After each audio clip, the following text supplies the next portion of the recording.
दरिया बांटे दवाई बांटे, दरिया बांटे दवाई बांटे, सबके लेदा का खिलावत ही।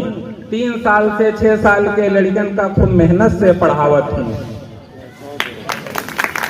क्योंकि जे एक लड़का के पावे राशन वो दूसरे खातिर दबाव बनावत है, और जो नाय दहीन उनका गलत तो वो जुड़ते दरखास्त लगावत है, और वापस आवत हैं जे दैके दरखास्त वह फिर गांव मचावत हैं हल्ला, और लेके 2 पैकेट दाल रिफाइन फिर हो जात हैं सुल्ला। और चाहे बरसत है पानी चाहे बर्फ गिरत थी, तब वो डटी रहत थी आंगनबाड़ी अपने सेंटर पर मिलत थी। एक कचहरी से ज्यादा इनके सबके जिम्मे काम है, एक कचहरी से ज्यादा इनके सबके जिम्मे काम है। तब वो इनका कुछ ने गांव में किए बहुत बदनाम है। और वैसे तो रोज आवत ही है सेंटर, वैसे तो रोज आवत ही है सेंटर। जैसे एक दिन रुक जात थी वही दिन आई जात थी सुपरवाइजर, फिर बहुत डांटी जात थी।